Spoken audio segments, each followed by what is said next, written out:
안녕하세요. 사연 즐겨 듣고 있는 올해 30대 중반 되는 남자입니다. 군대를 전역하고 얼마 되지 않아서 곧바로 아르바이트를 시작한 올해 전 어느 날이었습니다.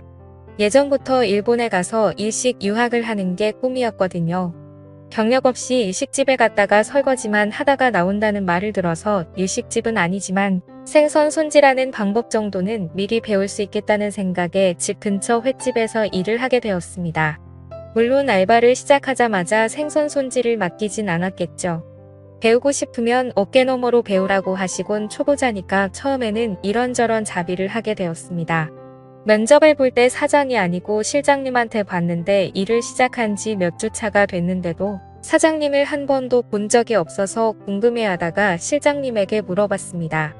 실장님이 말해주길 사장님은 아침에만 잠깐 들르신다고 하고는 말을 아끼시길래 그래도 일을 시작한 직원인데 사장님께 한 번이라도 인사는 해야 하지 않나 싶어서 그날은 아침 일찍 일어나 오픈 준비가 한참인 가게 안으로 들어갔습니다. 문을 열고 들어가니 이모들과 앉아서 수다를 떨고 있는 사장님을 처음 봤는데 사장님이라고 부르기엔 너무나도 젊고 예쁜 사람이 앉아있길래 당황해서 인사도 똑바로 못하고 조금 버벅이고 말았습니다. 사장님은 당시 사업을 하던 남편과 동업자 몇 명을 띄고 수급만 해가는 이른바 바지 사장이었습니다. 사장님은 저를 보더니 어머나 이 젊은 오빠는 누구야?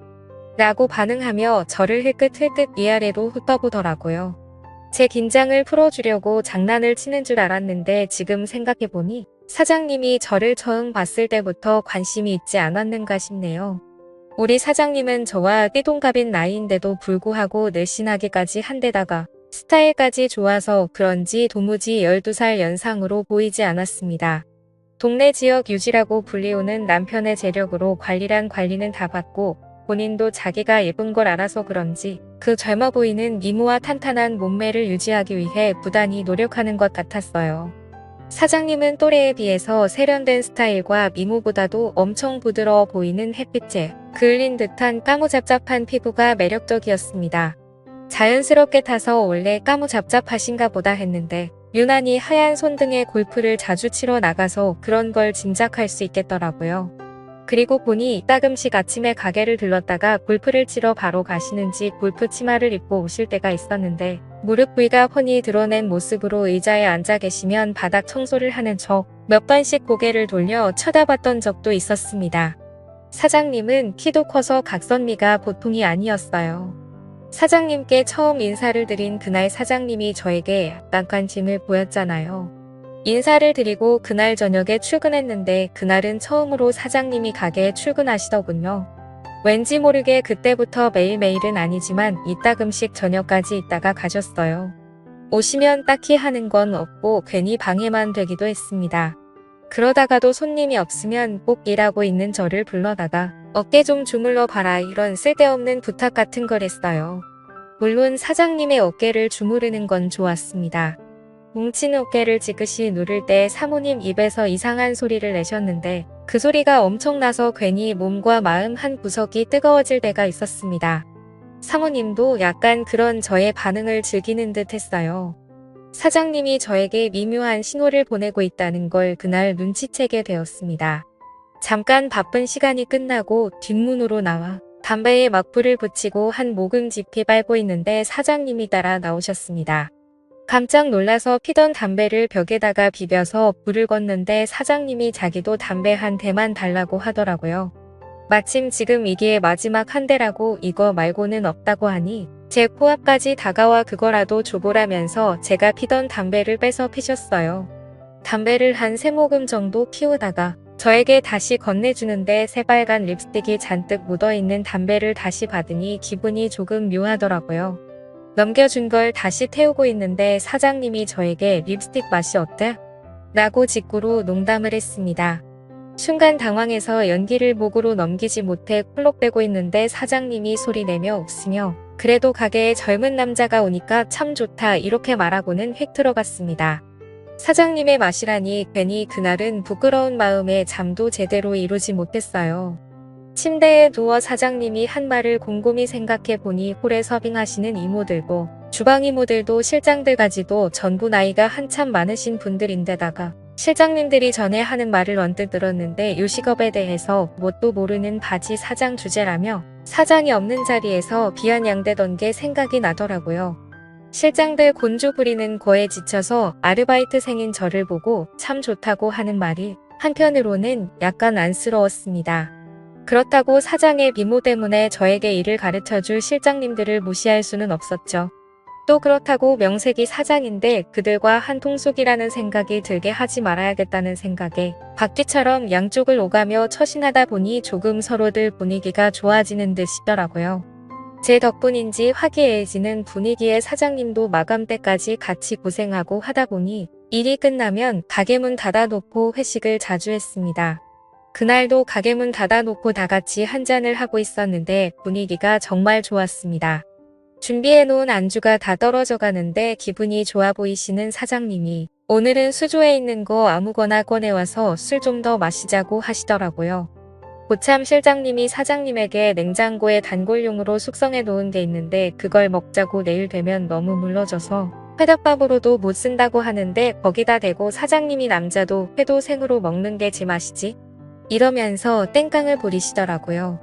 생각지도 못한 여사장님 외교의 실장님들도 저도 서로 묘하게 눈치만 보면서 있었습니다.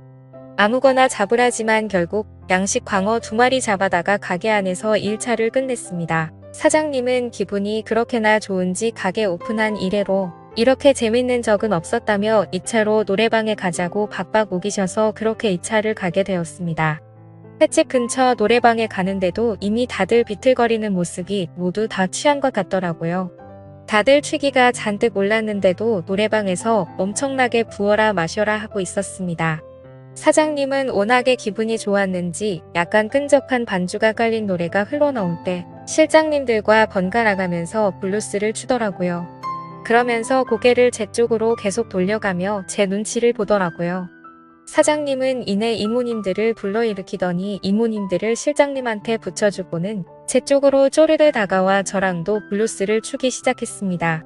예쁜 사장님을 뒤로 하고 이모님들과 그러고 있는 실장님들의 따가운 눈초리가 뒤통수에서부터 느껴지는데도 저와 밀착한 사장님의 모습에 전혀 부담스럽지 않고 오히려 행복했습니다.